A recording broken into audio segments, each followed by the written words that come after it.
I have an assignment. I told him I was going to go to the river and find a log and whittle him a leg. Customize it.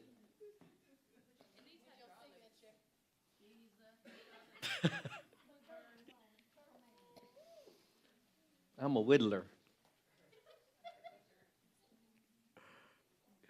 I hope you have had time over the last week. It's been a week. I hope you've had time to set aside a few minutes and to reflect on your definite purpose. And it's okay if you have not discovered your definite purpose yet. Your goal is to discover that. So don't fret it. Don't worry. It will come. And then once you start figuring out your definite purpose, then you should be your definite chief aim. How am I going to reach this? And then you should have taken a few minutes and reflect on what level of self-confidence do I actually possess?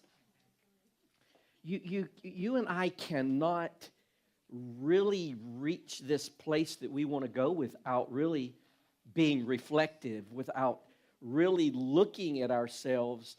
Because I have found I just get so busy and I got so much going on in life.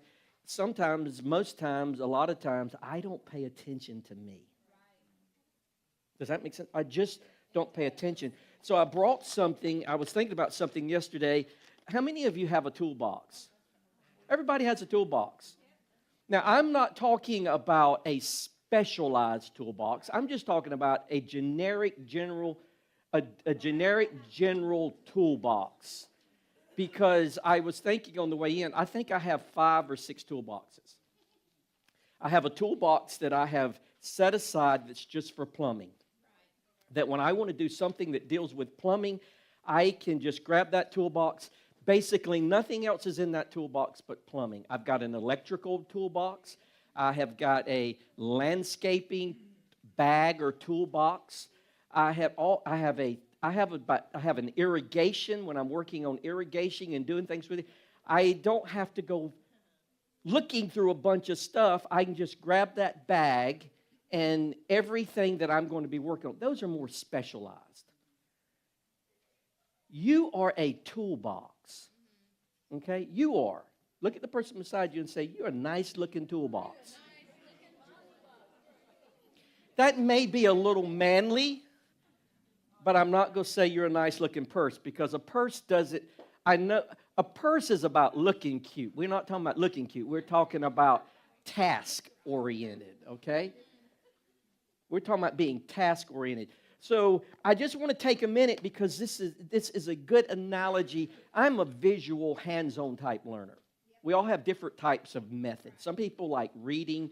I was telling someone, and here's a little technique for you. I like reading. So I read a book, and then I will highlight my book as I go through it, and I make notes all on the side. If you see my books, I'm making notes. I have my own shorthand. I put KP, which means a certain thing, key point. I have all kinds of my own technique when I read. And then when I'm done reading the book, then I go back and I take everything that I highlighted and I write it out or I put it on the computer. And then what I started doing is I buy the audio book and then I will listen to that book.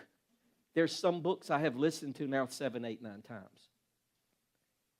Because, listen to this, you have a short-term memory and a long-term memory. What you're in here this morning, we're basically all are operating off short-term memory. Listen to this. This is so important because I do this all the time. We have a whiteboard in the shop there. And we're all the time writing stuff. And when I'm listening stuff, a lot of times I will have a notebook beside me and I'll stop and write it down. Short-term memory is your conscious mind. And it is only good for about 30 seconds. Did you hear me? Not 5 minutes. When someone, it is there that when you hear something or when you say, hey, can I get your number, or can I get some information from you? If you do not write that down right at that moment, by the time you get to the other end of the building and someone has said 2 or 3 things and you're like, I forgot that number. Have I had to do this? You get busy. Now listen, I'm going to tell you this is real key about the short-term memory. Not only can you not keep something longer than 30 seconds, it can only hold one thought at a time in its dominant position. You cannot think about it right now. You can't think about 10 things. You have one thought right now that is up front. Your subconscious mind is unlimited, and it houses everything, and it's constantly bringing it to the surface as you need it to. This is why in church and ministry and work and so many things, you hear a message or you hear a good point. If you do not write it down, you will forget it. So therefore, it never gets out of your conscious mind. So it never makes change in our life. It cannot. Your conscious, you hear it, and I mean, the next thought comes, and then your mind, oh, I get that, and you're thinking about that. So you forget, and by the end of a service or a conference, you have heard or brought in so many thoughts, but it's good, and you leave pumped and you leave excited, but no change. So in this toolbox, you are a toolbox. Now, I know what a toolbox. You ever go looking in the toolbox and you can't find what you're looking for? So here's a quick little thing. We'll do this very, very quickly because I don't want to spend a lot of time on it. There are basically 8 to 10 things that should be in a toolbox. Now, you may have a lot of things in your toolbox, and it's good. There's nothing wrong. Whatever you need to have in your toolbox. But there are 8 or 10 things you need in your toolbox that are essential. If you do not have a categorized assessment of what is in your toolbox, how do you ever go to it to get anything? So, one, you should have a screwdriver or screwdrivers, okay? Phillips and flathead, or you can just have one that's interchangeable. You should have a tape measure, okay? You got to have a tape measure. That's just universal. You need tape, whether that's duct tape or Teflon tape or electrical tape. You need some type of tape. You need some pliers. You may have more than one, but you can have a cutting plier, or that you need some pliers. You need a crescent wrench. That's a wrench that adjusts to be able to get to things. You need a pencil. Who said hammer? You do need a hammer. Let's back up. You do need a hammer. Now, this is my wife's.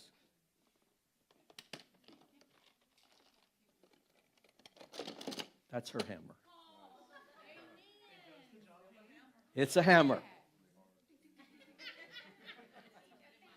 Whatever you need, but that's my wife's hammer, okay? I don't know if I classify this as a hammer, but it is a hammer. I go in there and she, I'm like, what are you doing? When we hammer, we need 24 ounce. Bam! Bam! Hitting that thing, okay? But you do need a hammer. So we got a hammer. You need a tape measure. Hey, you need a utility knife.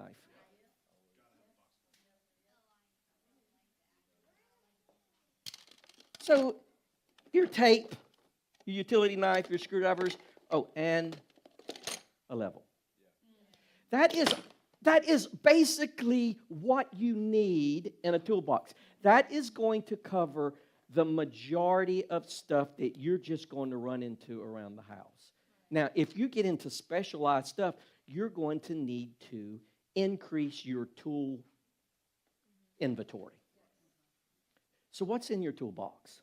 When we're looking at and when you have a messy toolbox or you have a bunch of stuff in there, I mean, you go through it looking, and you can look right over what you're looking for because there's so much in it. I have been to my general toolbox 4 or 5 times. I know it's in here. You know it's in there. My point is, I'm trying to get to you. What's in you, but you don't know it's in you? What's in you that you have not taken a little bit of time to reflect on what's in you? Because you are already equipped with every tool you will need to succeed in life. Going to college doesn't give you a tool. Going to college or going to a trade school or continuing education hones your already tools. It sharpens what you have. Going to school does not give you your definite purpose. Going to school helps you specialize your definite purpose to be more exact. When people, the rule of thumb, 80% now that graduate from college do not work in their field. They did not hone. That means they did not know their definite purpose. They were just told, you need a degree. Well, I got it. It's like, you need a high school diploma. Everybody in here would say, you have to have a high school diploma. Everybody says, you have to have a college degree.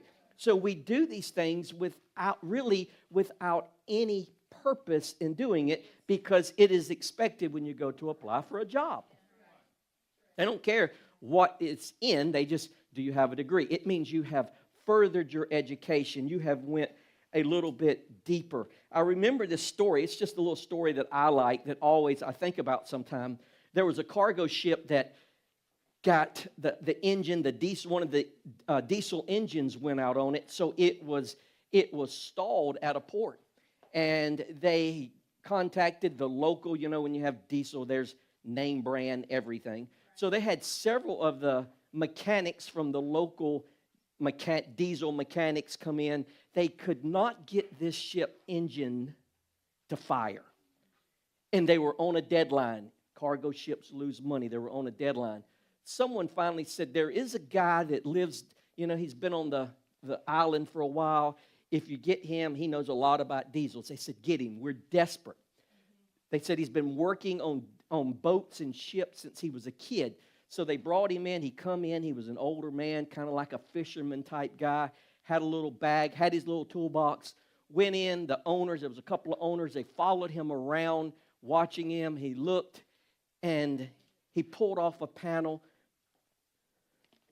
took out his hammer,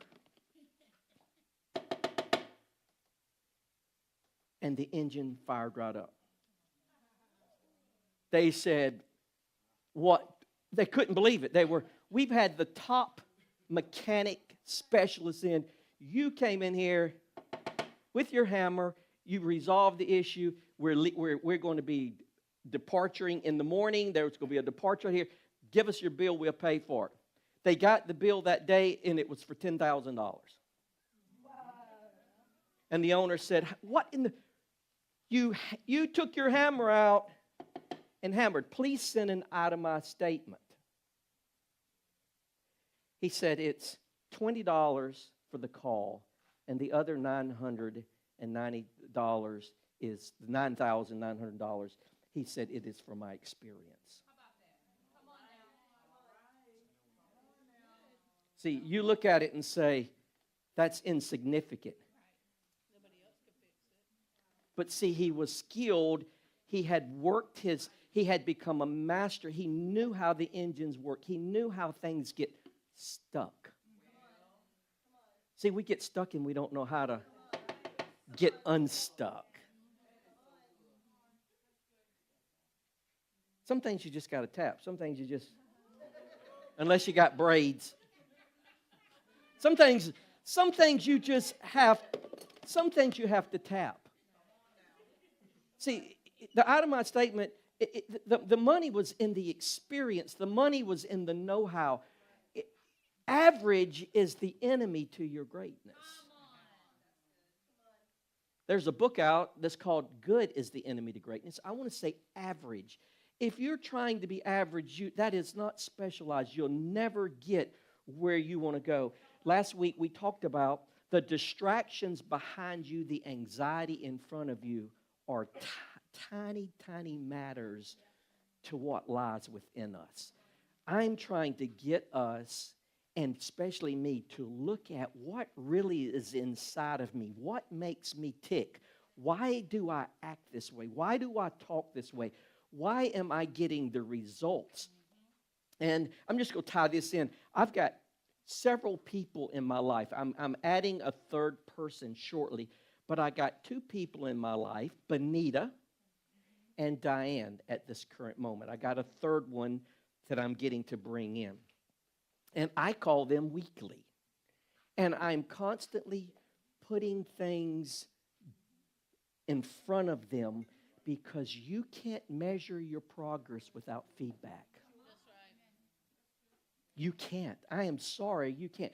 I'm doing good. You really can't tell if you're losing weight unless you get on the scale. You really can't tell, and we don't like getting on the scale. We really can't tell. But listen, you got to celebrate that 1 pound loss. You do. You got to celebrate that. Ours is digital, and it'll say 160 points. When it goes from 0.7 to 0.3, that's a. I'm okay with that. That makes me feel good. You got to learn to celebrate your wins, regardless how small they are. And you've got to learn. The reason I have at this current moment Benita and Diane that's giving me feedback. One, I know they love me. I know they love me. I know they want the best for me. And you know what I'm learning with this journey? Especially with my spouse? And that is, when someone begins to give you feedback that you don't like, you'll want to say,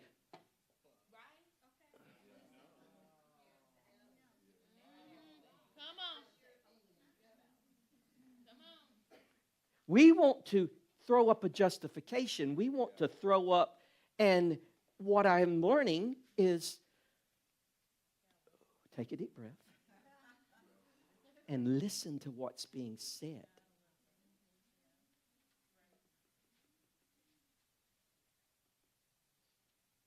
Listen to what's being said. So I have these two people in my life. I'm getting ready to add a third one. Who's the third one going to be? The third one, now listen to me about this, and I know this is kind of jumping ahead a little bit. You look for people, you want to kind of find people that you feel like it's got your same chemistry.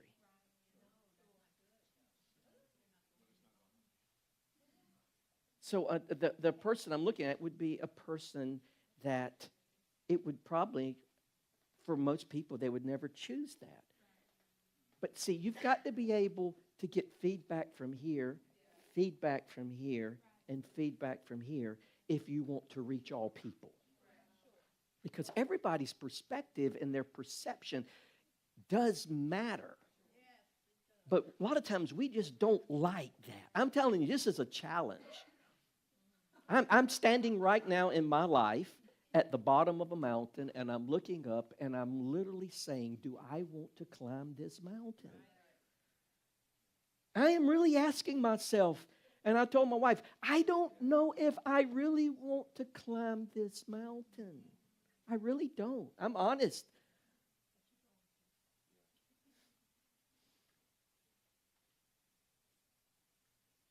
The good news I'm trying to tell you is you get to decide where you go in life. I can't decide that for you. I can't force you there. You may not like feedback. You get to make this journey. So everything, everybody say everything. So I want you to say that because this is what I want to say about me. Everything that happens to me, what I become, and the actions I take are all the result of what's in my brain. Everything. My dress, whether you like it or not, this picked it out this morning. Don't blame it on me, blame it on this. Whether you smile today or not, this decides that. Whether you're happy or not, whether you like someone or dislike someone, this decided for you. The devil didn't do it.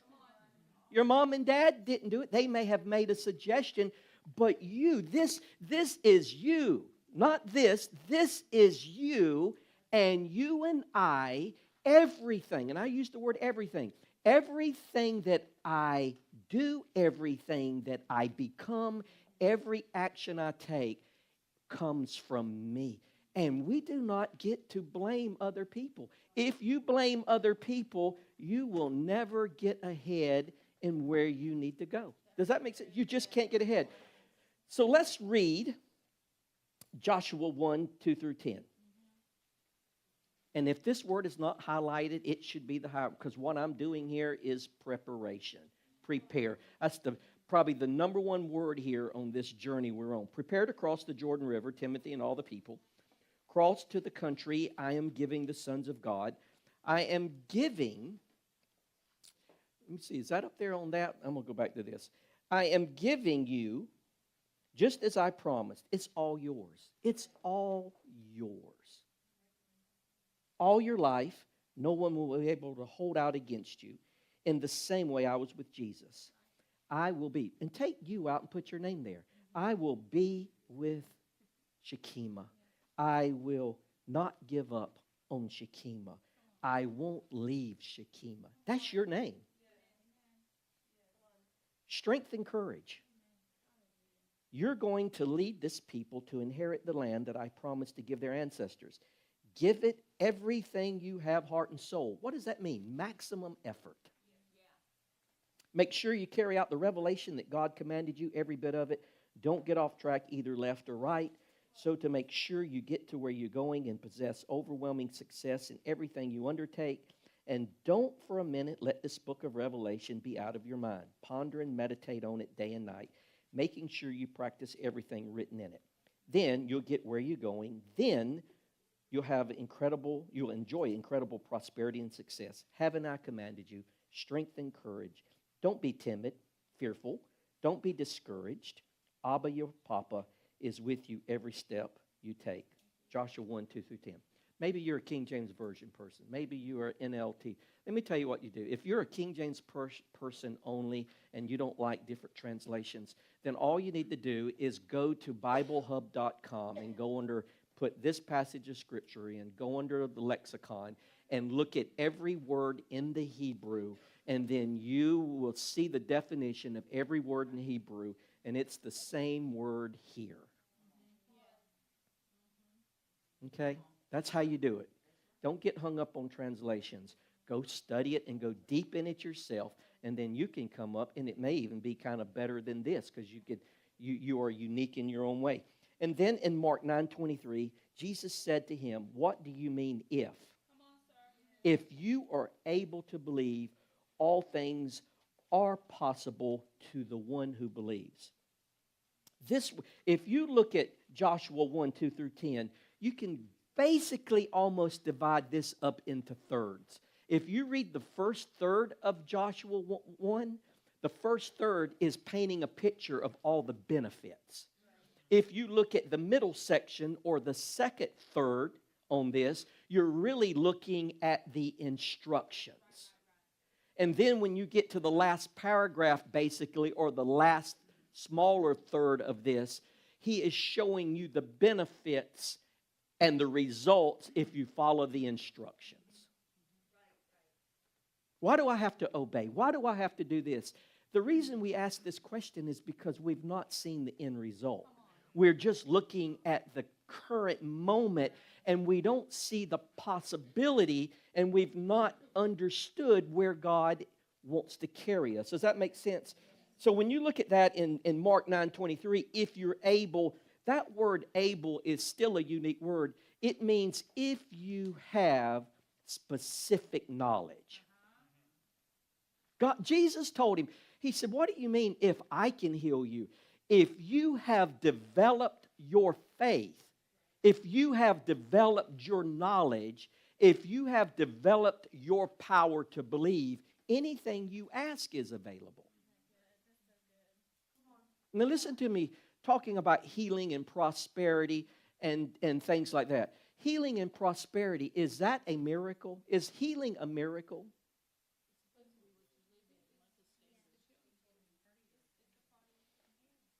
I want to suggest to you that healing is not a miracle. A miracle is a crisis that you can't do anything. But when you have faith, it says without faith, it is impossible to please God. So if we have faith, we should be operating in the supernatural that we can, it says, speak to the mountain. It didn't say that was a miracle. You're going to have mountains every day of your life. Mental mountains, relationship mountains. We can't live in a place of miracles all the time because a miracle comes from God, not from you. Faith doesn't come from God. It is a spirit of God, but it is developed in you. So therefore, when you and I operate in faith, we're not, if you have to wait on a miracle, you have to I can't move ahead until God does it. So faith is developed in you where you're able to live every day in life. It's supernatural, but you're living and I'm living every day in life where when things come up, you're able to speak to the mountains. You have developed your faith to be able to overcome all obstacles and limitations in your life. If you have to wait on God to do everything, that's called micromanaging. Well, I can't do that. And that's where religion has made God a micromanager because I don't know what God's will. I have to wait until God tells me. I don't know what to wear unless God tells me. I don't know if I should buy this car unless God tells me. I don't know if I should date this person unless God tells me. He is not a micromanager of your life. He wants you to know what's in the toolbox so you can pull the right tool out. You can make the right measurements. I don't like rabbit trailing, but I just need for a moment to rabbit trail because I think I was talking to someone. Let me tell you about those who are looking for a spouse. Okay? You make a list up and you say, if you're like Landy, you want a blue black. She likes a really, really black man. She doesn't want. Okay, she likes a really black man. Okay, now listen to me. If you're not careful, you will devise a plan for God. Same with a house or same with things. You'll start saying, I want someone that is 6'4", 220 pounds, all these things. But what you miss, God told Samuel, he said, you're looking at the outward. See, you'll get hung up on the outward. And you will think, wow, this is what I'm looking for. But on the inside, you got to cheat. On the inside, you got to sneak. On the inside, you got someone that you don't even know what their character is because you have been blindsided by the external instead of making your list on, I want a man that is compassionate. I want a man that knows how to communicate to me. I want a man that will study me. I want a man, or a woman, you've got to go for the interior because the interior is far greater than the exterior.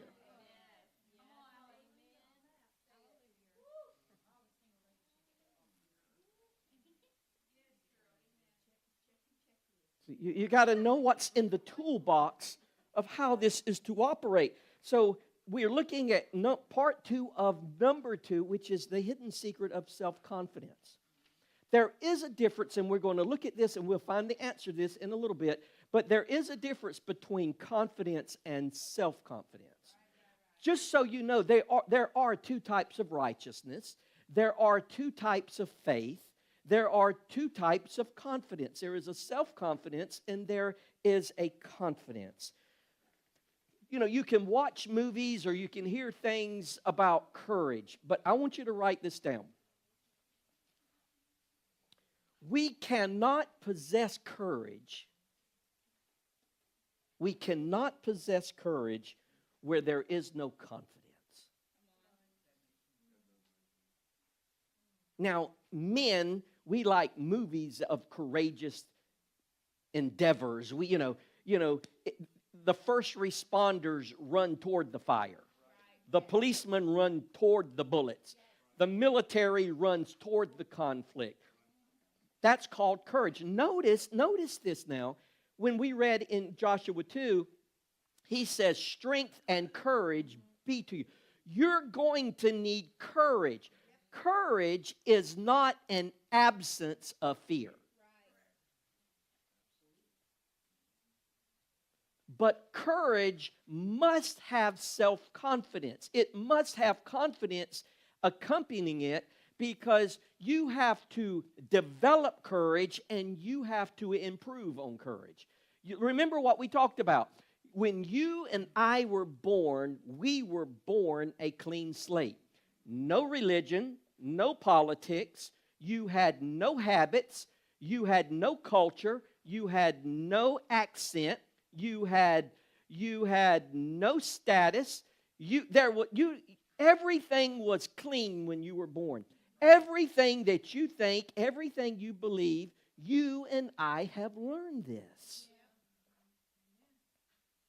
What you believe in politics is learned. What you believe about culture is learned.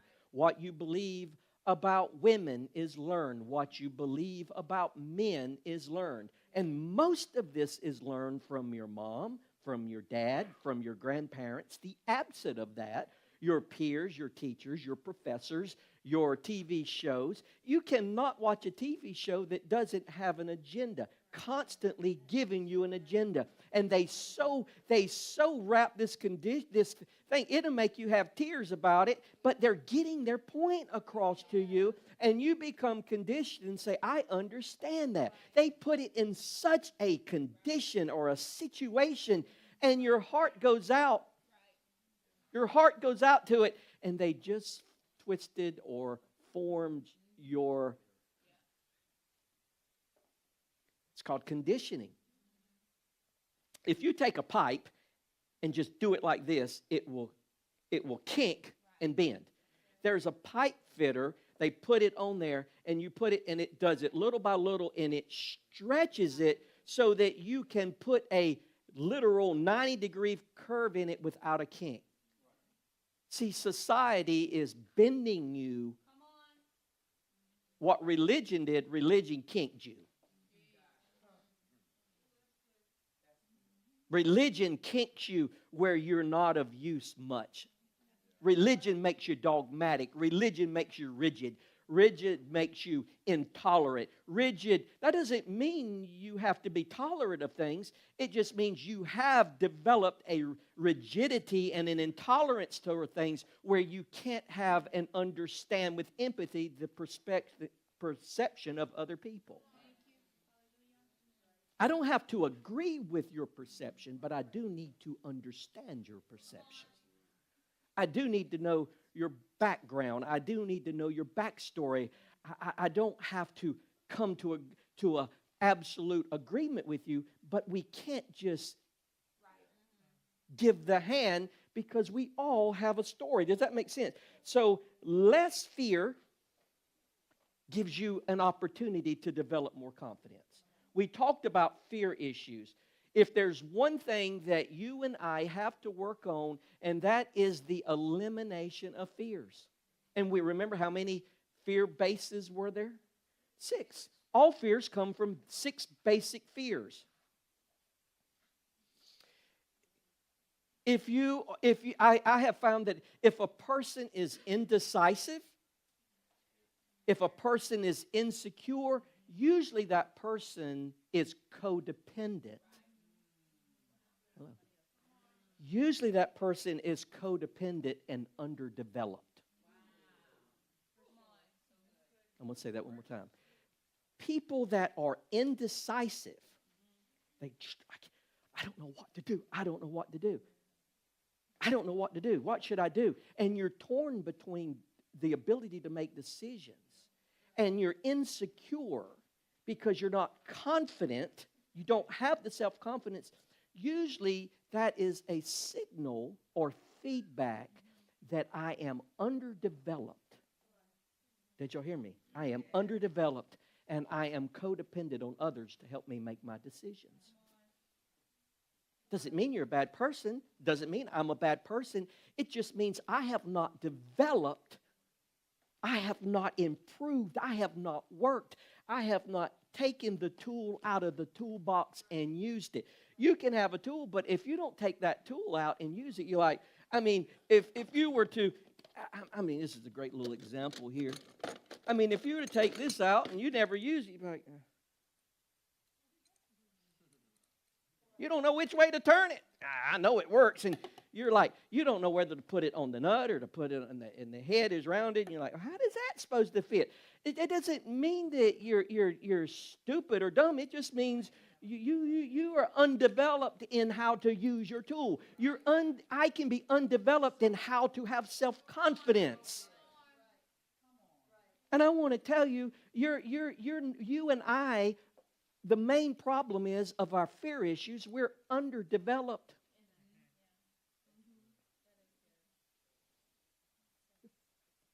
We're underdeveloped. So look at the person beside you and say, I can do this. I can do this. I can do this. I can do this. I can do this. I can do this. See, all of our habits, whether they're positive or negative, all of our habits, whether they're positive or negative, are conditional responses. You understand? Understand. Conditional responses mean they're triggered. How many things, someone can look at you the wrong way and it triggers you. It'll trigger a response. Someone can say something and you hear it through a filter and you immediately become angry at it. Conditional, the stimuli, that means something that can trigger a response. So whether the habit is positive or negative, conditional responses cause it. How does a habit? A habit is something that we do over and over and over and over and over and over and over and over. Think about when you get up. We're not going to open this up for discussion. Think about when you get up in the morning, what's the first thing you do? Some people go straight to the restroom. First thing you have to do is go use the restroom. Some people, the first thing they go to is coffee. I don't know what you do, but if you look, the way you brush your teeth, the way you put your toothpaste on, everything you do, and the lights you cut on, you do it almost verbatim, 100% every morning, because your subconscious mind, you're not even awake, your subconscious mind, probably the first 30 to 45 minutes of your morning is robotic. For most. There may be a little hit and miss here, you met the dog or something, but you get up, as soon as you get up, you do a certain thing. You get up, you go to a certain place. You get in the car, you probably leave your house at the same time. You know exactly the traffic. You probably see the kids in the same area. You don't realize, and I don't realize, how much of our life is a habit. You never grow in habits. Habits are tools to help us grow, but once the habit is established, it's kind of like weightlifting. If I only work out with 10-pound, and I got a habit, every time I go to the gym, I'm doing 10-pound dumbbells, I am practicing lifting weights, but I'm not developing muscle. Does that make sense to you? So you learn a habit by repetition over and over again, and when you do something over and over again, it becomes firmly planted, rooted, and ingrained in our subconscious mind. That's why going to a conference, going to a teaching, going to church, and you hear it once, it never becomes a habit.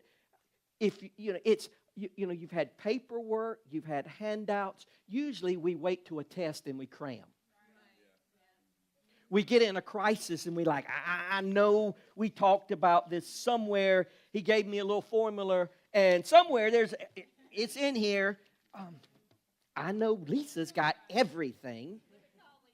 Call Lisa, call Bree, call someone, call Shakima. I know there's a video, and then we fast forward the video. I know it's in here. Why? Because it never got to our subconscious mind. It never got to our subconscious mind. See, negative habits, once they kick in, let me tell you something about this. This is so key. Your subconscious mind, it cannot detect whether something is real or fake or whether it is true or false.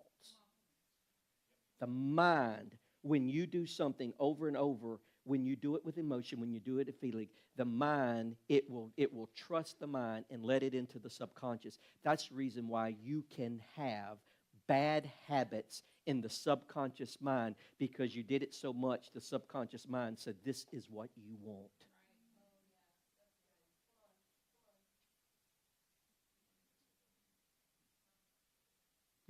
Your subconscious mind can't determine that. How much have we've done over and over and over, and then our psychological makeup is programmed. You've done it so much. You're just like your mama. You're just like your daddy. You're two peas in a pot. That is not genetic necessarily, nor is it. It's just you start. You hang around someone, you'll start using their language.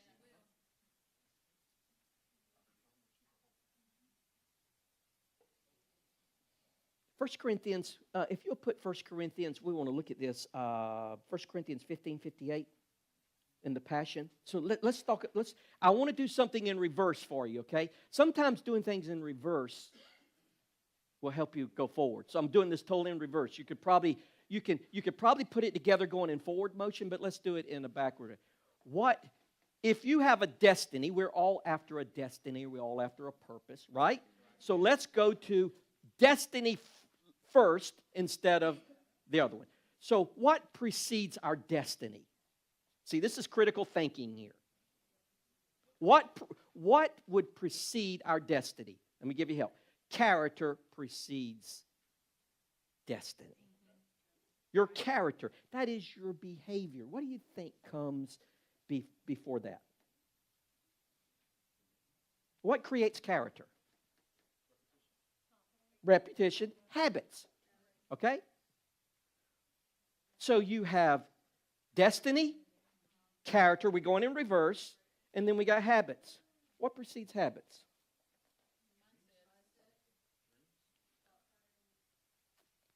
What creates habits? Actions. What creates actions? Nope, there's something in between. Words.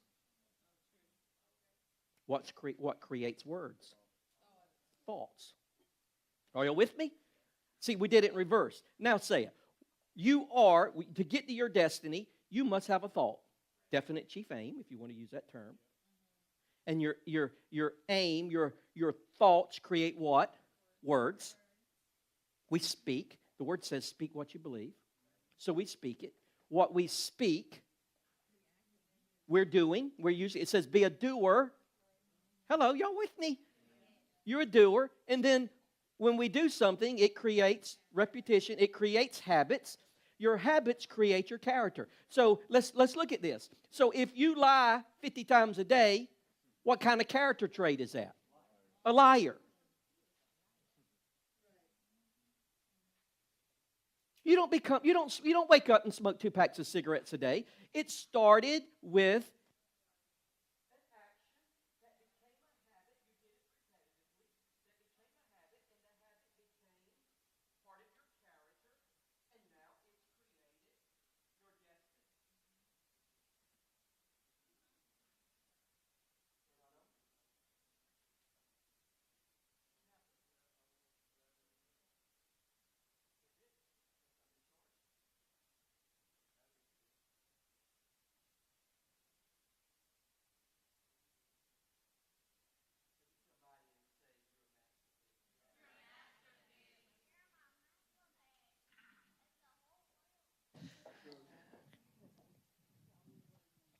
So awesome. Okay, so your destiny. Now let's look at something. I want to give you some things here for us to look at. Self-concept, because these are things we're like, and I know this is a little heady, but we're beyond this superficial stuff. Okay, we're talking about you changing, I'm changing, and we're getting better. We're going. My expectations of you are high, so you better have some high expectations of me. Okay, I do. I have high expectations of you. I'm not going to be upset your journey and what you achieve, but I do have high expectation because God created you. Okay, so with that said, a self-concept is who I am. That's what self-concept means. So let me ask you something. The reason I want you to spend time with yourself and think is, do you realize how many selves you have? Okay, so let me give you a few selves, because I'm talking to our multi-personalities in this room. Okay, one, you have a public self. You do have a public self. You have a self that you want to present to people.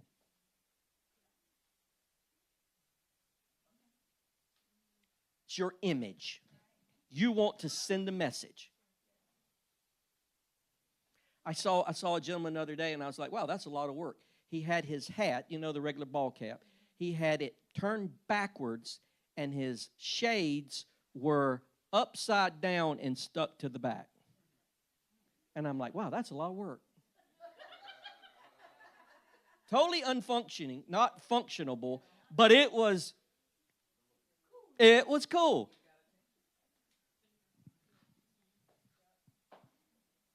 It is amazing what we do.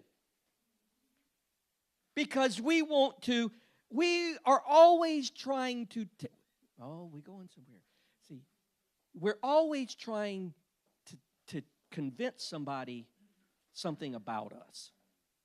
Okay? So you have a public self, and then you have a real self.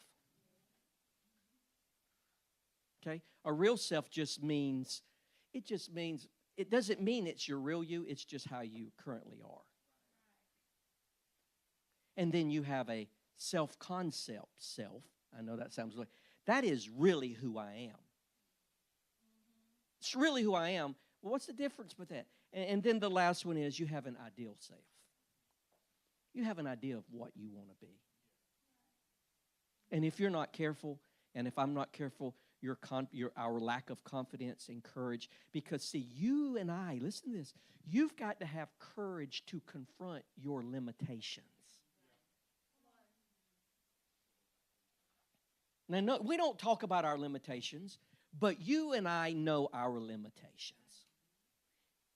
When I told you earlier, I'm standing at the bottom of Mount Everest, and I'm looking up and I'm saying, no, here's the thing about you. You don't have a trail to climb. When you're going to make change, you're going to cut your own path. If you follow someone else's trail, then you're going to be like them, and you will not have the endurance to stay the course.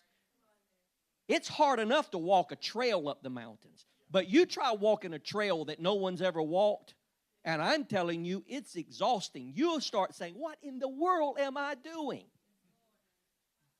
It's easy to walk a trail that when you go to the mountains, hundreds of thousands of people have walked. It can still be strenuous, but it is still, you're not overcoming anything. You're just step by step by step. But for growth, you've got to cut the path. You've got to decide, do I go this way or that way? Do I go under or over? There's risk. There's all kinds of things involved in this. It is so much easier to take a trail someone else has cut. But you never reach where God has wanted you to actually go. So we learned that we've got to develop. Now let's look at this in the scripture here, 58 on the screen. Now, beloved ones, stand firm. Notice this, stand firm, stable, and enduring. Those are three key words. Stable? Don't you want someone stable in your life? Enduring, that means long lasting. Live your lives with an unshakable confidence.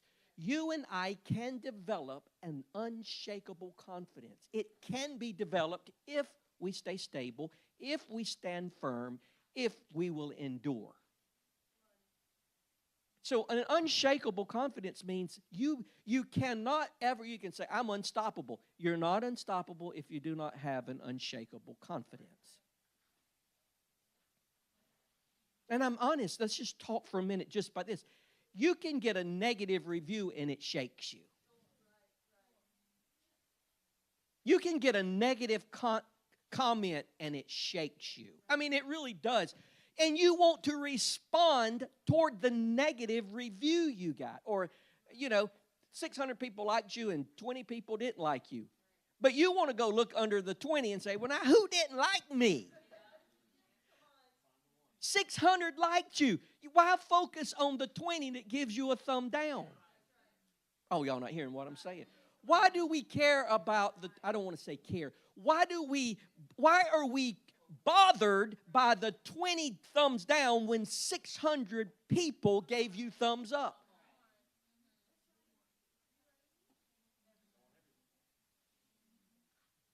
That is an insecure issue. That is an underdeveloped confidence. Because if you can be shaken by a thumbs down or a thumb up, you will never climb the mountain.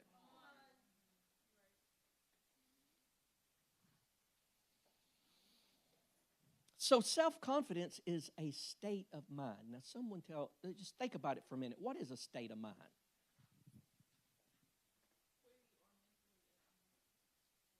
Okay. Key, I'm glad you said that, but this is so key to what she said. Where you are, your state of mind at the moment. No. And that doesn't mean you did it wrong.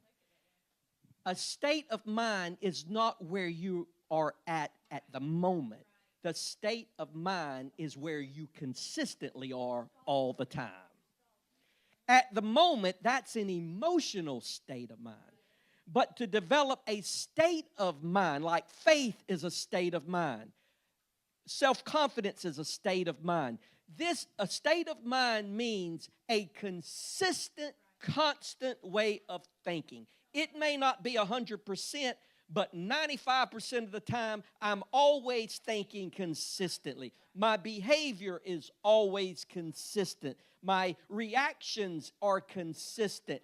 You're not intermittent, up and down, stop. One day you're in a good mood, the next day you're in a bad mood. One day you're talking about healing, the next day you're talking about you're going to die. One minute you're stupid and dumb, and the next minute, I want to be this or I want to be that. That is not a sound mind. God says, I did not give you the spirit of fear, but of power, love, and a sound mind. A sound mind is a state of mind. It is consistent thinking that lines up with truth. Consistent. That requires developing. That requires attention. That requires me to give it some attention. There's no conflicting behavior. There's no double talk coming out of my mouth. There's not clashing emotions. What is a state of mind? It's a renewed mind. What is a state of mind? It's a recalibrated mind. When your car gets out of alignment, it's shaken, it pulls to the left, it pulls to the right. What do you tell people? I got to go get my car aligned. I got to go get a tune-up. A state of mind is consistent thinking where you're tuned up. You're calibrated. You can talk to somebody, you can tell whether their thinking needs recalibrating. You get a doctor's report, you immediately can tell whether their mind needs to be recalibrated. Your layoffs are going on at work, you immediately tell, I don't know, I just don't know if my job.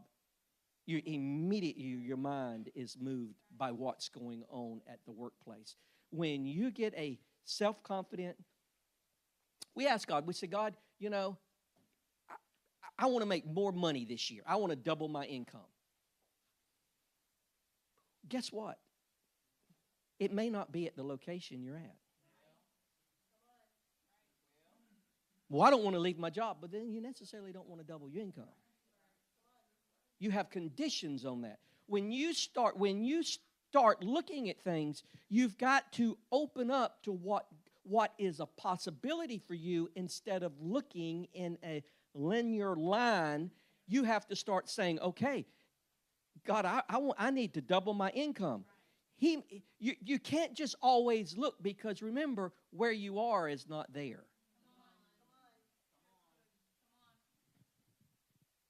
And if God opens that up, He's going to empower you and trust, and you got to be willing to trust that process. So just ask this question to yourself.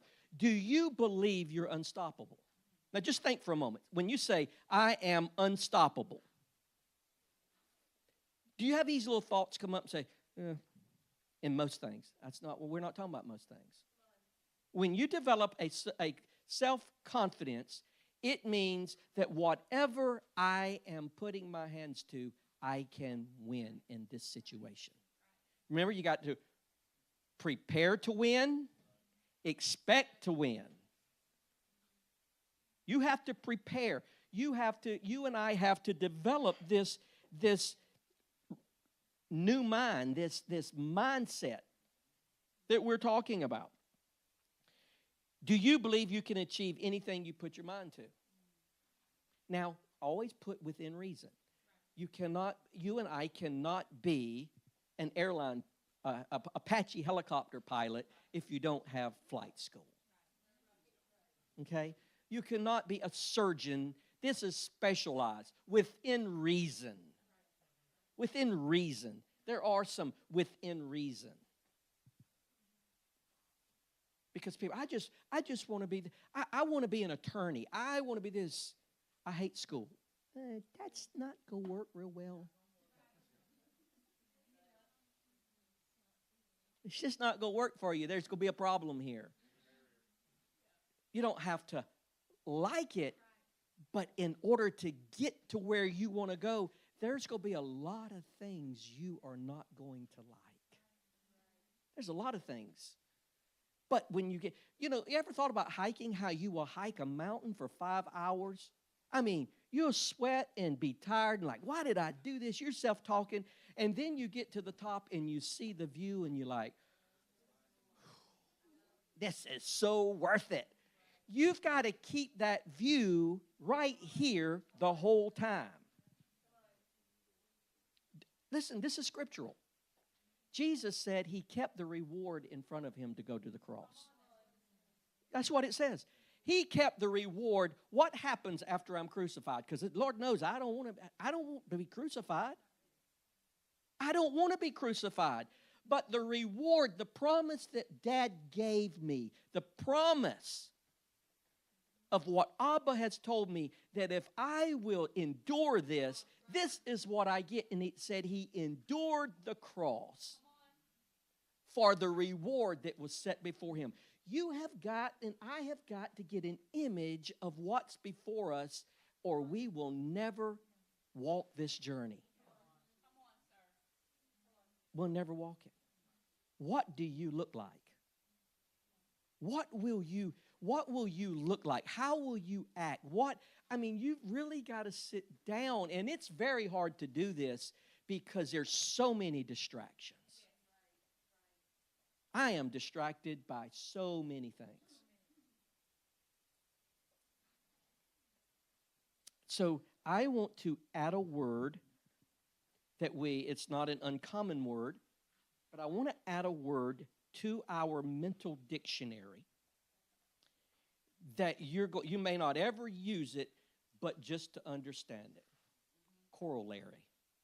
Corolllar. Corollary. Corollary. Corollar.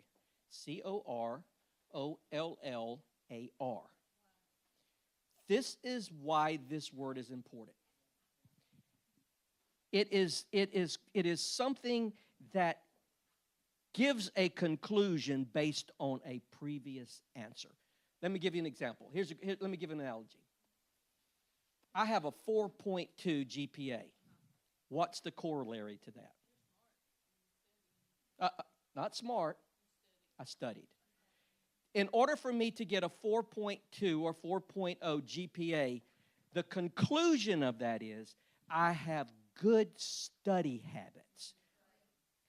The 4.0 is the conclusion of my study habits. It means it's interconnected, and this when you solve or get to answer to this, it automatically gives you the conclusion or the answer for the next one. They're connected. Does that make sense? And the reason this word is so important, you have got to understand, and I've got to understand that most everything going on in our life is an interconnection to something else, and I have got to be able, it's connecting the dots, so to speak. Does that make sense? I'm trying to think of another analogy I had. But I think we'll get to that later. A scripture that I want us to look at that we get used a lot is, time just gets away. My people are destroyed for lack of knowledge. You've heard that so many times. My people are destroyed for lack of knowledge. When we have a lack of knowledge, what does that mean? That means if I lack knowledge, I will have poor decision making. When I lack knowledge, I will have uncertainty about my decisions. I won't be confident in my decisions. If I lack knowledge, it means I have not developed the skills yet. So God is saying, my people are destroyed because they're underdeveloped. My people are destroyed because they don't educate themselves. My people are destroyed because they take the path of least resistance. We want to memorize instead of really getting in there. So let's look at something. I was thinking about something the other day about laws. When you hear the term laws, that almost has a negative connotation to it. When you think, there's a law. There's a law. People, I don't know, there's something about the laws, people don't like laws. But let's use another term. How about principle? Principle is the same as law. We have physical laws, we have mental laws, and we have relationship laws. Relationship laws would be respect, right? That's a law. Honor, love, honesty, that's the relationship laws. How about physical laws? Gravity. It's another physical law. Laws of attraction, inverse square. These are laws that are absolutely true. How about spiritual laws? Faith is a law. Sowing and reaping is a law. Cause and effect is a law. The seed is a law. So when you look at self-confidence, or when you look at what we're talking about here in you developing success in your life, what are mental laws? Now, let me give you an example. If someone was to get married and fly to a space station, and they're going to live on the space station for 4 years, and they end up having a baby in space, and then they come back to Earth, and their baby is 4 years old. Now, if you know, when you see people in space station on spacecrafts, they're kind of just floating around, food's floating around, drinks floating around. Why? Because gravity is not in space.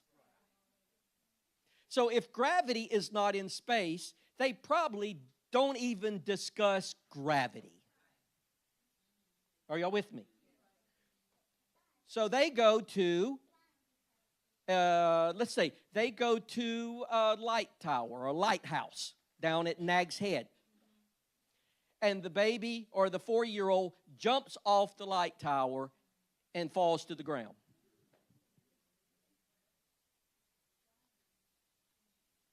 Just because you don't know that gravity works doesn't mean it doesn't work. If you jump off of a light tower in Nag's Head, in Bangkok, or in some other place, Oregon, on the West Coast, gravity works everywhere, whether you know it or not, whether you've been told or not, whether it's been shared to you or about it or not. It was not that God did it. It was not that the lighthouse did it. It was for no other reason. That child did not know that the law of gravity existed because it has never been exposed to it. Mental laws exist just like the laws of gravity, and because you and I have not been taught mental laws does not mean that they're not in effect. I know some people saying, well, why are you even teaching? Is this church stuff? You probably know how tall the cross was, how wide the cross was. You probably know how big the stone was that Jesus wrote. But I'm telling you, Jesus does not make you successful.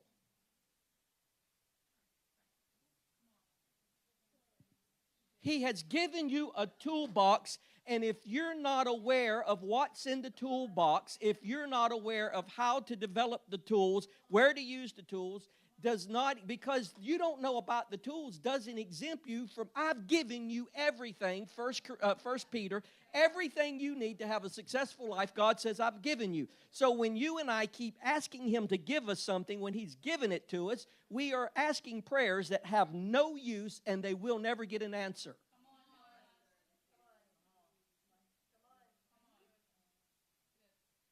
And I don't want you, and I don't want us, and I don't want this oasis to be illiterate hicks or rednecks or whatever you want to, whatever term, not trying to be derogatory, but religion is not what we were called to be, just a bunch of religious folks. You were called to be successful and to have business and to influence the world and to make an impact and not just quote a cliche.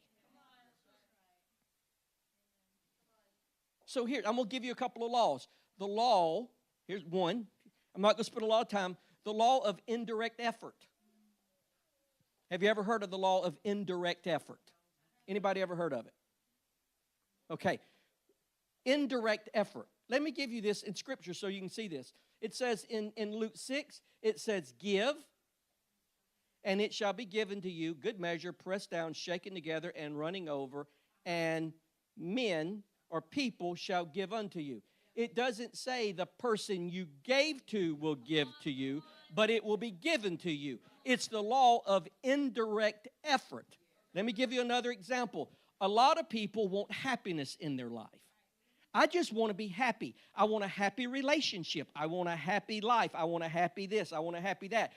You cannot pursue happiness. Happiness is not able to be pursued. If you pursue happiness, it will always elude you. How many of you have ever found the pot of gold at the end of the rainbow? Because if you try to find the end of the rainbow, it doesn't exist. Every time you get there, it's moving on you. Happiness is not something you can pursue, but yet we pursue it. Happiness comes to us, an emotional state, when you pursue your definite purpose. When you pursue what your wheelhouse is, it will, as you pursue that, it will give you more and more happiness indirectly as you're walking in your purpose. That is the law of indirect effort. It is a law. It is not, I know, religion. Oh, he's in the New Age. I'm not in the New Age. I'm into intelligent Christianity. Christ says, if you're able. How about another one? How about the law of cause and effect? Or the law of sowing and reaping? It talks about it in Genesis. It talks about it in Scripture. You reap what you sow. Okay, let me break it down real simple. If you have fuzzy thoughts, you get fuzzy answers. If you have clear thoughts, you get clear answers. You do not get to reap what you do not sow.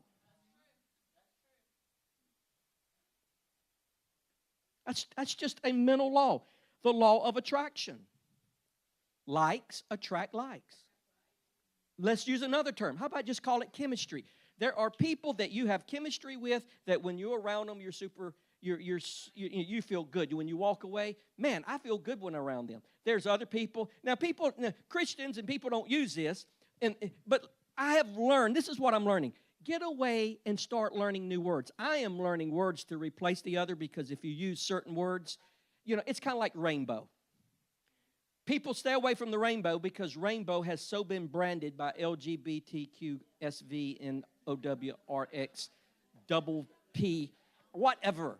So people just stay away from rainbow. So when we don't understand something, instead of coming up with, so let's use this. People say, man, I got a bad vibe. Some people say, ooh, I got negative energy. Some people say, ooh, I felt bad. It's all the same thing. Get away from the word.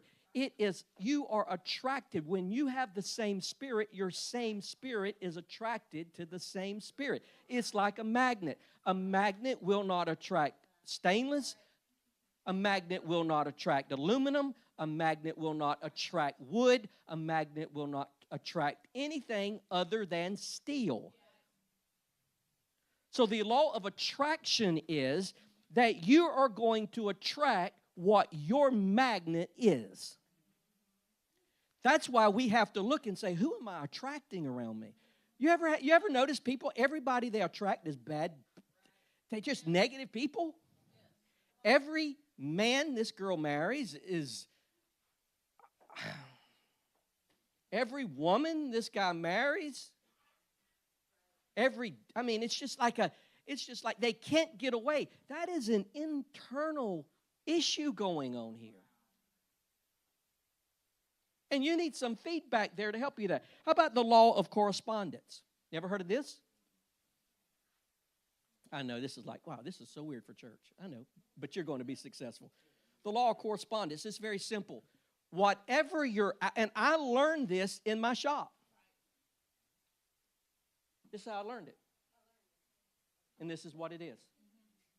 Whatever is going on in your outer world is a correspondence or a direct correlate to your interior world. Let me help you now. Can I just go here a little bit? This is and I'm not trying. How do I do this? Because I want us to reflect and not. I don't want it to be negative. But this is how I learned it in the shop. If your vehicle or if my vehicle is totally trashed, everything's in the floorboard. Gook in the cup holders. That is a direct reflection of inside of you. When you see someone's yard and there's 14 trash bags on the outside the house, cars on blocks, motors, and it's just like there's more outside than there is at the landfill. That is a direct correlation. Hoarding is a direct correlation of on the inside. Your relationships are a direct correlation of on the inside. The law of correspondence says, whatever is going on in me, it's going to correlate outside. If a person, you ever heard someone say, man, they're just full of drama? That's because drama is inside of them. This is not beating anybody up. This is called feedback.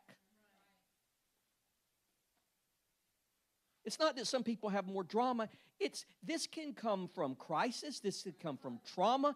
This can come from all kinds of things in their life. But the law of correspondence says how I view my wealth, how do I view my relationships, and how do I view my exterior world on an individual level. You could be good in one area and your finances are totally out of order. It's because you view that incorrectly. It's called the law of correspondence. Do you see how you've got to be able to connect, because a lot of times if you get too deep into this and you just start focusing on stuff, some stuff when you deal with it, it'll relieve a lot of other stuff. I don't even focus on the negative. I identify it, put it there, and then I'm working on developing this stuff. How about the law? Here's one, the law of concentration. Whatever you concentrate on will manifest in your reality. If you think about this, if you concentrate on coffee, you will want to go to Starbucks. If you concentrate on a donut, you look down, you'll see that thing pop up around your waist. Blow up right around you. Whatever you concentrate on will become your dominant thought, and it will manifest in your life. Listen, thought is a seed. Listen, thought is a seed. Thinking is water. Meditation is fertilizer. If you get a thought, it's passing. But if you will think on that thought, you will begin to water that thought. And when you start meditating and spending time with that thought, that will fertilize that thought and speed it up to materialize in your life. See, we don't think about anything long enough.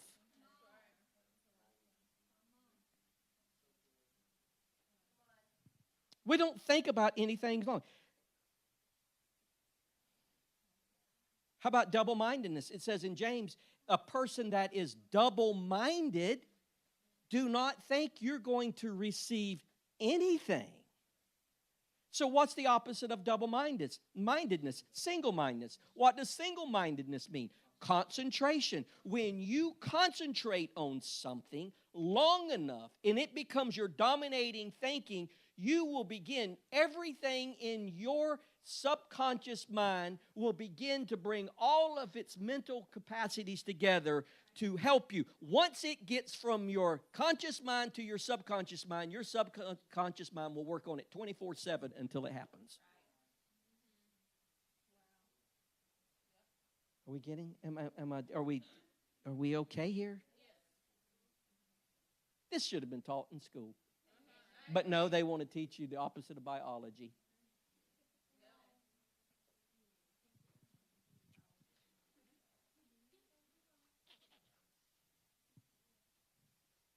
How about this one? We'll go jump off of this one. The law of emotion. This is so big. Casey, I showed this to Casey the other morning, and this thing blew up, and I'm not going to get deep in it because it is a teaching it is a seminar all by itself. He even went home and made a Canva thing on this thing. I mean, this thing blew up big time. Every decision, every choice you make is made by an emotion. Negative or positive, strong or weak. You do not make a decision that does not have an emotional tie to it. Let me give you an example of this.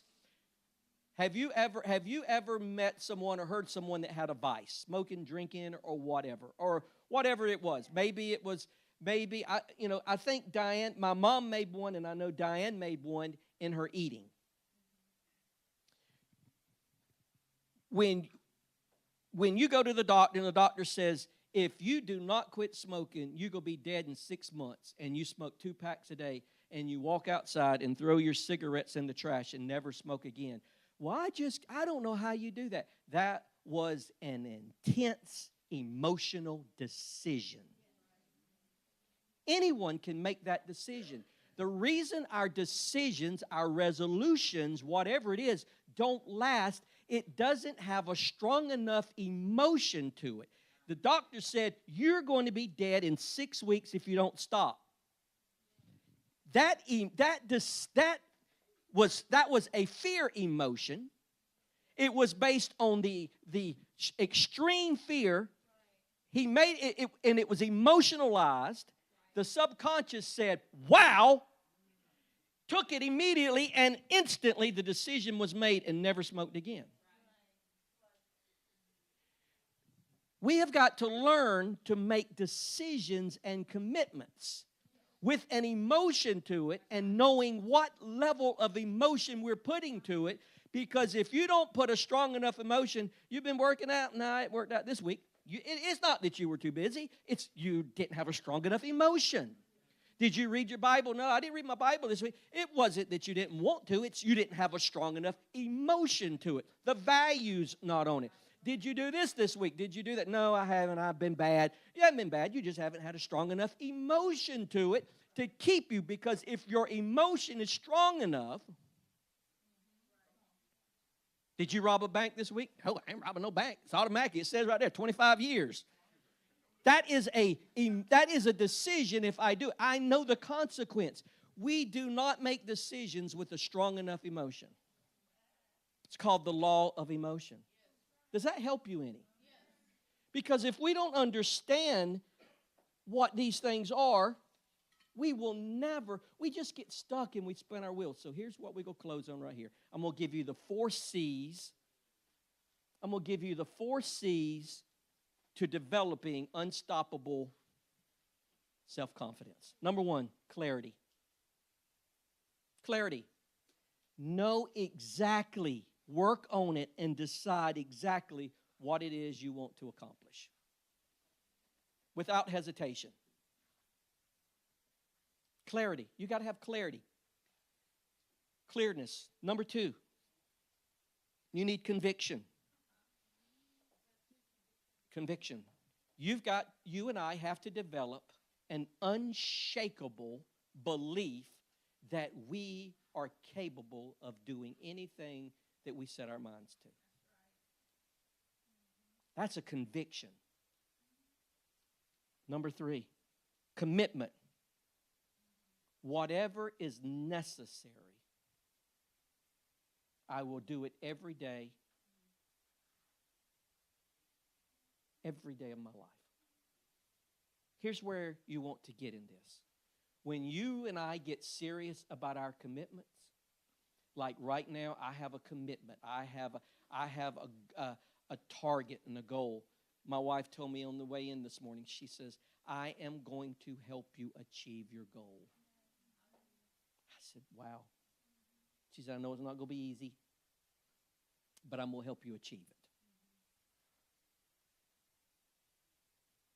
I'm going to help you achieve it. If this is, I'm going to give you a little measuring. You know, a ruler will measure for you, right? But let me help you understand something. If you and I do not work on our definite purpose every day, it is not a definite purpose yet.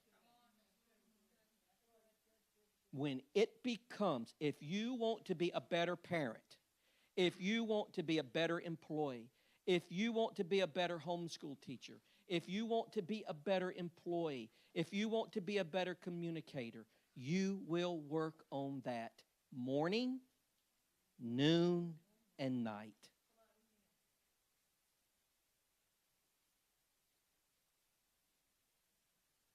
Can I share your little story?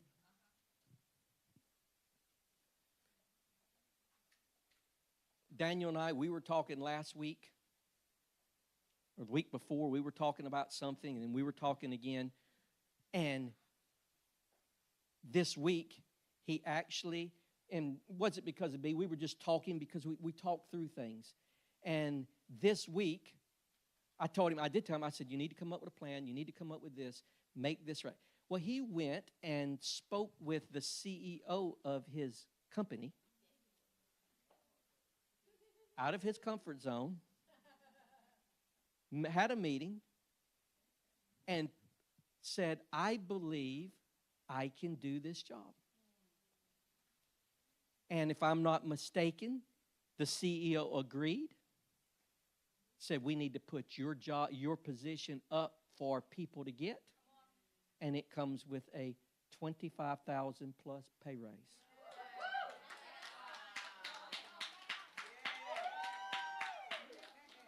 Now that hasn't happened, but it is.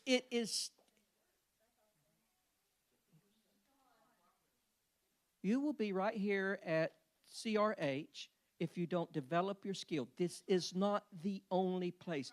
If you want to go further, and this is your passion, you must read, you must study, you must become a master at addictions and rehab. It is not, you have to become the best that exists. We have done enough scrolling, we have done enough TikTok, we have done enough selfies, and look at how many people really look at them. 10? I mean, really, go look at how many people. We spend all this time putting together a little thing to put on Facebook, and we got 3 people comment and 10 people like it, and we spend. What if you would spend that much time just going over your purpose, going over, reading?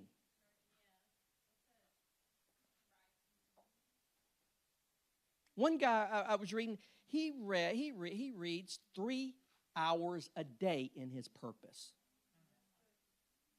3 hours. I'm not, listen, my wife has to help me because I'm in change. Listen to me. This is not rules. These are not laws. I mean, they're not rules. They are principles that I want you to know. And if you follow them or don't, it is your call. I am trying to help us. All the black people, look at me. Joshua, don't look at me. You have been told a lie. Your skin is not a problem. Anybody who told you, and I say this carefully, mom, dad, grandma, anybody that's told you your skin color is a problem, they lied to you. They have believed the lie. Your skin color is not the problem. The victimhood is a problem.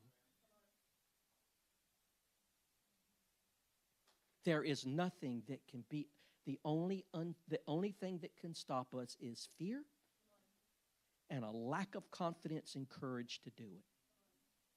Nothing can stop you. Things can hinder you. Things can slow you up. Things can make you spend a little more time there. But it is not stopping you unless you allow it to stop you. I am prepping to take that first step on the mountain. I am prepping. I am preparing to cross. I have not crossed yet, but I am preparing because when I put my foot on that mountain, I am climbing this thing. I'm going to crawl it. I'm going to, whatever I have to do, I am going to climb this mountain because I believe in my definite purpose. I believe this. 4C. Thank you. 4C.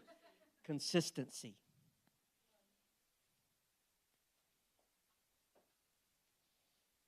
Consistency. You got to do it every day. You got to do it all the time. Now, it doesn't have, habits are not natural. They're created. There is nobody, your mom and dad don't get to get you what you want.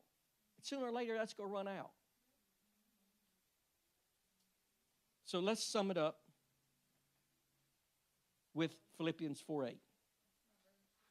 It's in your scripture. Let's sum it up with that. Check this out. I am not, this will help you, Lisa. I'm not suggesting that you try harder. I'm suggesting you try different. This isn't about trying harder. It's about trying different. I'm not suggesting to push your limits. I'm suggesting you to take on new limits. Working hard is not the answer to this. But because you can lift the same weights all the time, but that does not grow you or develop you. You've got to take on new dimensions. You ready to read Philippians 4:8?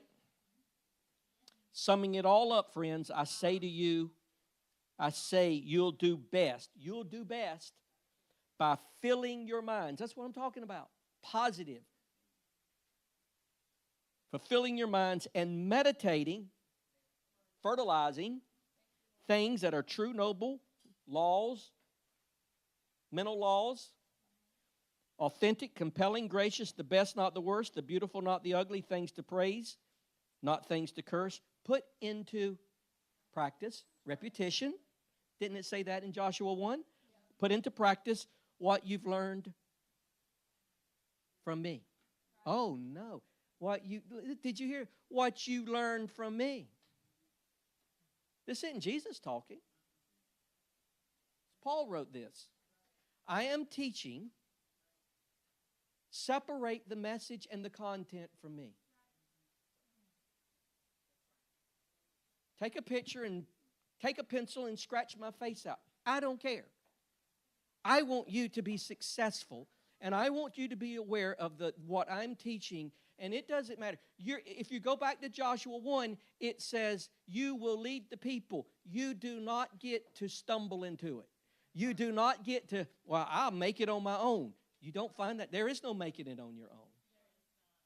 That's not the way God created it. That's not. You're going to have to follow someone.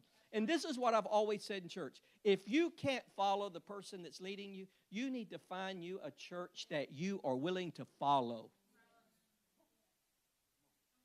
Because your future is at stake.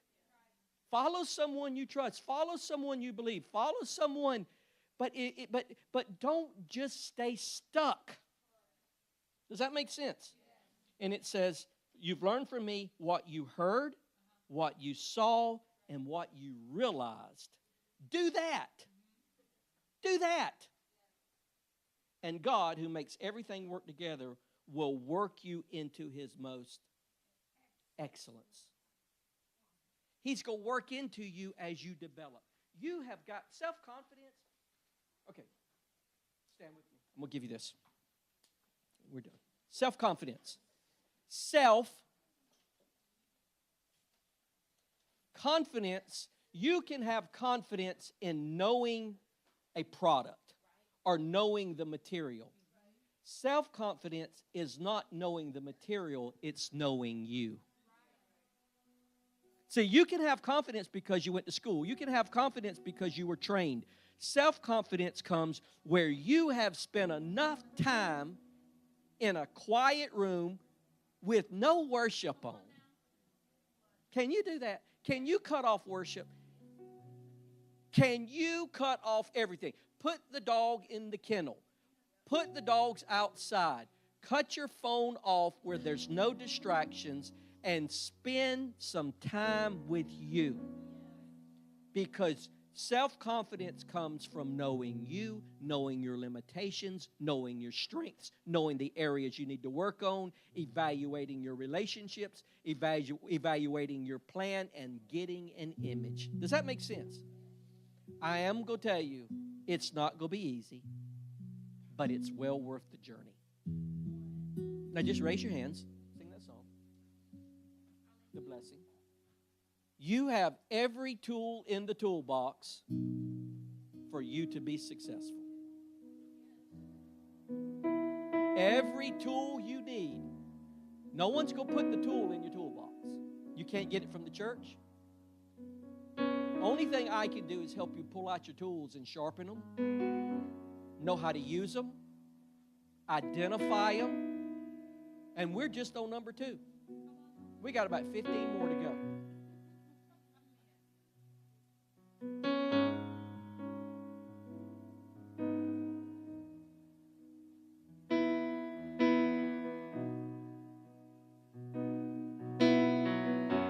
Just receive. Lord, I pray right now that the tools are identified, the definite purpose in their life. Courage is improved and developed, and self-confidence is developed, and positive habits are created. That the things that they need will go from their 30-second thought process into their subconscious mind. Character is developed. Destiny is defined.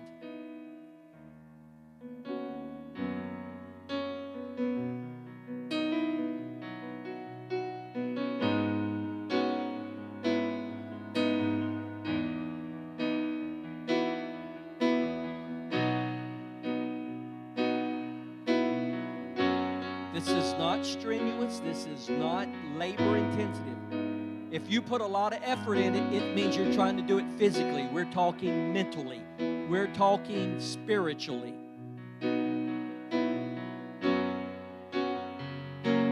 I speak peace over you, rest over you, that you will not become anxious and try forcing things to happen, making things happen, comparing yourself to others. I pray that you find positive feedback for your life, that you find someone who, let me say it this way, that you find someone that you trust, but you will be quiet and allow them to speak into your life, that you can receive it without rebuttal.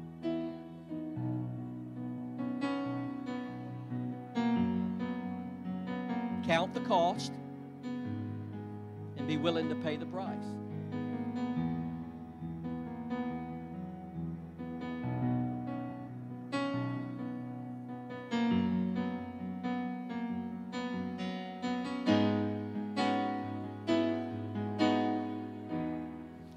Benita, do you think I have a mountain in front of me? A journey? You hear how she said that? Yes. Yes. Say that again. Yes, you do. I've already won.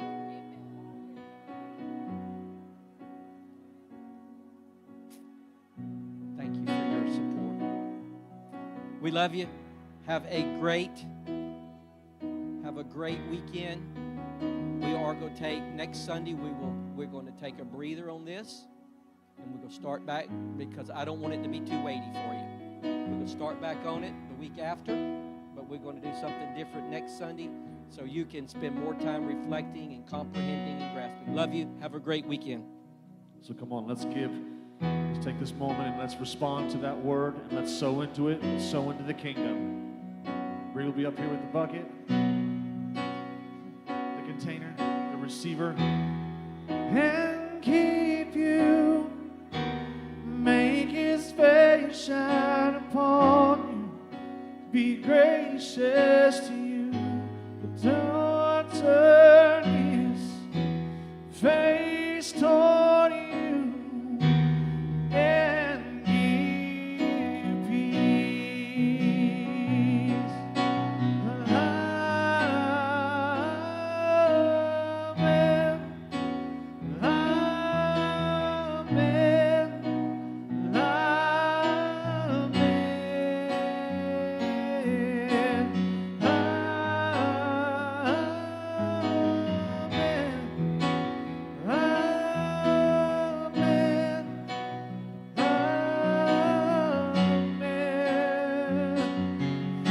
Favor be upon you and 1,000 generations, your family, your children, and their children, and their children. May his presence go before you and behind you and beside you, all around you and within you. He is with you, he is with you in the morning, going, you're weeping, rejoicing, he is for you.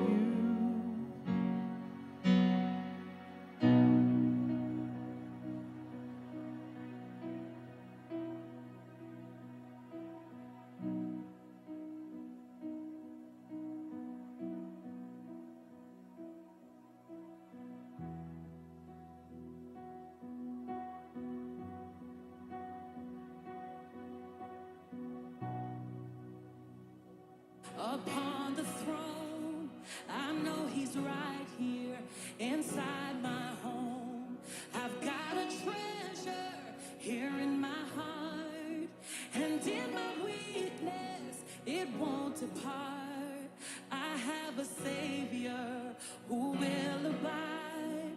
He's not just with me, he lives inside. Just go